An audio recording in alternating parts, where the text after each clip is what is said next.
Saya sebagai Ketua Dewan Gelar Tanda Jasa Tanda Kehormatan tadi telah menyampaikan kepada Bapak Presiden Prabowo Subianto terkait dengan pemberian anugerah gelar kepahlawanan nasional yang memang ini dilaksanakan sudah merupakan kegiatan rutin dalam rangka Hari Pahlawan 2025.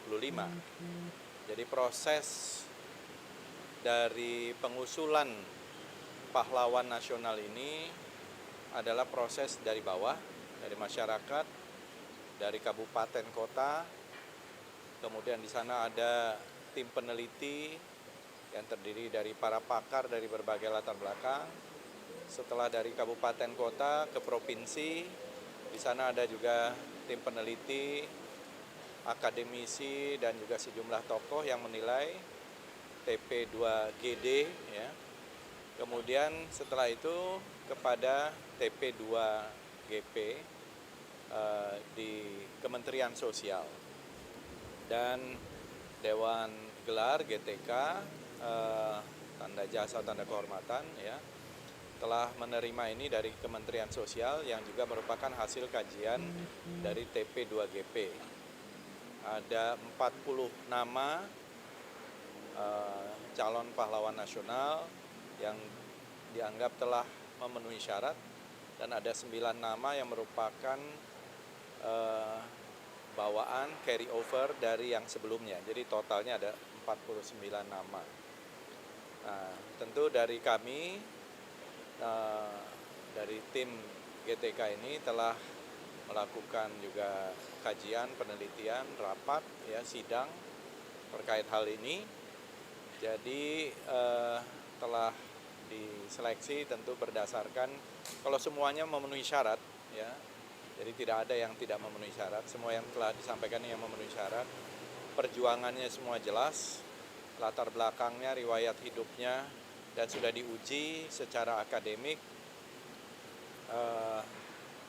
secara ilmiah, gitu ya.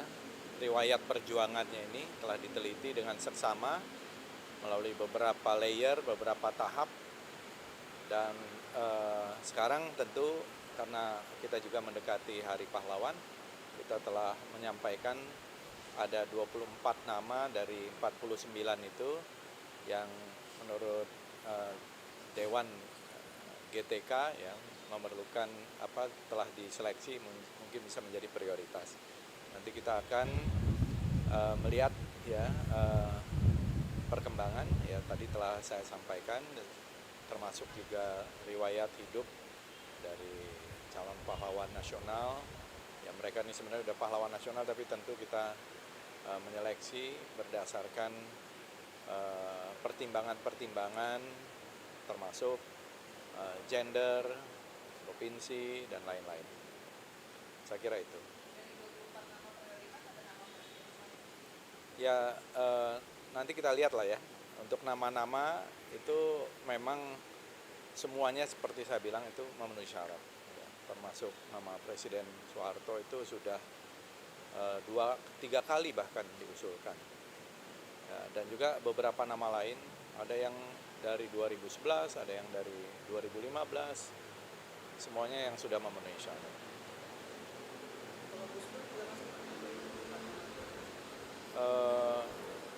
Itu juga termasuk yang kita seleksi ya, semuanya saya kira memenuhi syarat juga.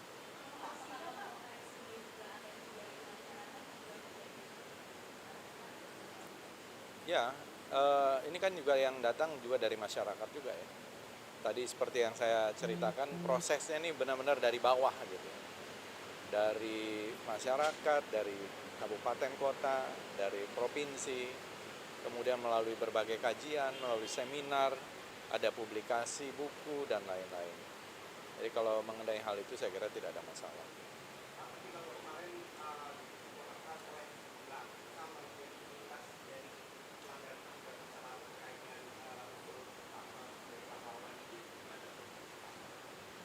Ya, saya kira itu sebagai masukan ya, masukan. Tapi kita akan melihat jasa-jasanya yang luar biasa Eh, karena tadi semua 49 nama ini adalah jasa-jasa orang-orang yang sudah dipertimbangkan dengan masak melalui kajian, mereka berjasa luar biasa gitu. Makanya diusulkan. Kalau enggak tidak mungkin diusulkan. Jadi soal memenuhi syaratnya itu memenuhi syarat.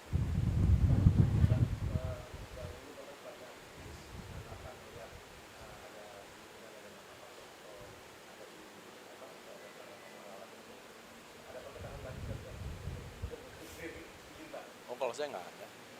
Ya.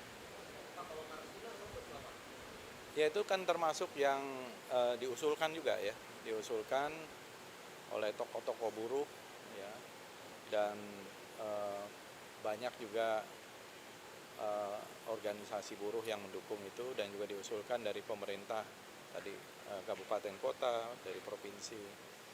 Itu termasuk nama dari 49 nama itu. Ya tentu akan diseleksi lagi. Ya, sementara ya termasuk oleh kami sendiri ya, akan disortir lagi gitu ya. Kira-kira untuk disampaikan nanti kepada presiden. Memang selama ini dalam sejarahnya kita tidak pernah ada ketentuan mengenai jumlah. Tetapi memang selama ini dari usulan itu tidak selalu sama dengan yang kemudian diputuskan menjadi pahlawan nasional. Jadi ada yang misalnya usulannya pernah 10 yang dijadikan pahlawan nasional, dalam keputusan menjadi 5 misalnya, contoh ya seperti itu. Jadi tidak selalu yang diusulkan termasuk melalui proses ini sesuai dengan jumlah pengusulannya. Jadi ini sangat tergantung juga. Karena memang ini kan masih akan ada lagi juga tahun depannya lagi, dan seterusnya. Soal ketegasan aja Pak, ini kan soal Pak Harto ini mendapatkan cukup kontroversi ya. Jadi kalau dari GTK sendiri melihat Pak Harto memenuhi syarat ya Pak untuk di yang mengatakan memenuhi syarat itu bukan hanya dari GTK, dari kabupaten kota, dari provinsi, dari TP2GP. Yang di dalamnya juga, di dalam TP2GP juga akan ada sejarawan, ada macam-macam tuh orang-orangnya di dalam itu. Ada sejarawan, ada tokoh agama, ada akademisi, ada aktivis, ya. Kemudian di Kementerian Sosial dibawa ke kami. Jadi memenuhi syarat dari bawah, dari beberapa layer itu sudah memenuhi syarat, nggak ada masalah. Dan itu datangnya dari masyarakat juga.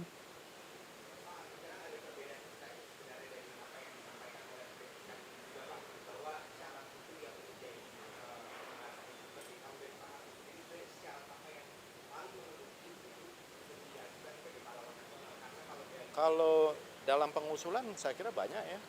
Beliau memimpin serangan umum 1 Maret. Itu sebagai contoh, 1 Maret itu serangan besar, serangan umum 1 Maret itu salah satu yang menjadi tonggak Republik Indonesia itu bisa diakui oleh dunia. Masih ada. Karena Belanda waktu itu mengatakan Republik Indonesia sudah cease to exist, sudah tidak ada lagi. Jadi di perundingan-perundingan di New York ketika itu, Indonesia sudah tidak ada, pemimpinnya sudah ditangkap, wilayah sudah dikuasai, rakyatnya sudah tunduk. Tiba-tiba ada serangan ini, salah satunya adalah serangan besar, serangan umum 1 Maret 1949. Itu salah satu yang saya baca dari usulan-usulan itu. Nah, itu kan menandakan Pak Harto sebagai komandan pertempuran serangan umum 1 Maret punya jasa di dalam kemerdekaan, perang mempertahankan kemerdekaan Republik Indonesia. Belum lagi operasi pembebasan Irian Barat dan lain-lain. Jadi ada rinciannya, nanti rinciannya kalau mau lebih panjang nanti saya berikan.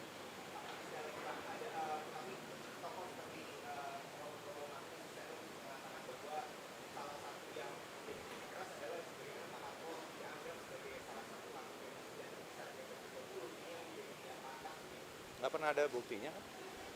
Nggak pernah terbukti. Pelaku genosida apa nggak ada. Saya kira nggak ada.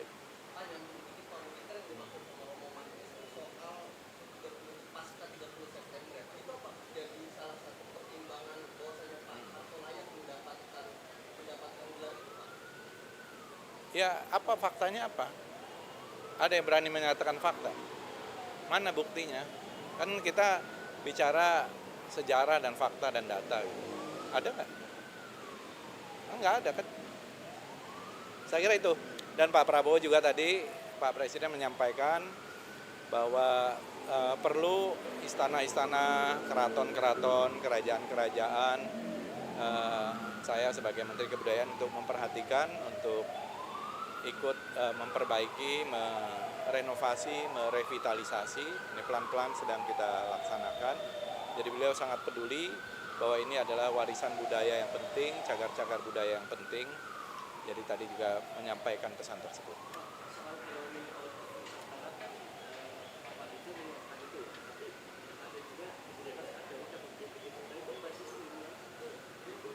Kalau itu basisnya saya kira kuat ya.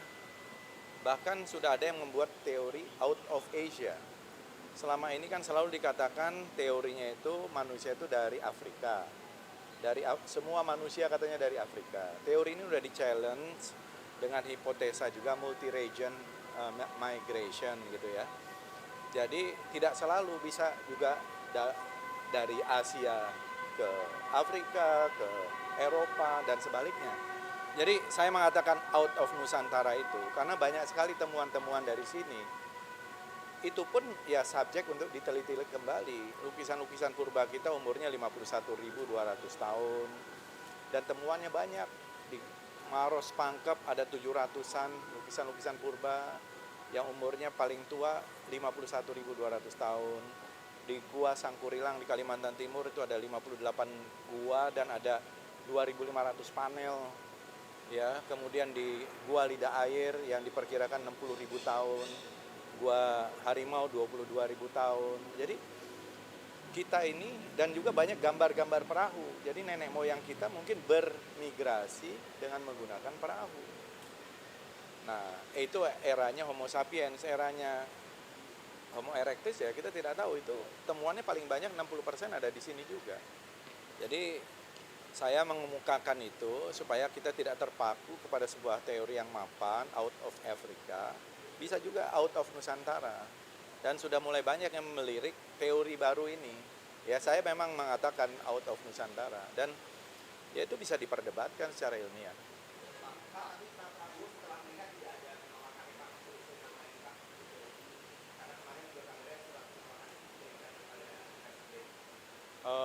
Iya saya kira beliau kan menerima masukan dari bawah, ya.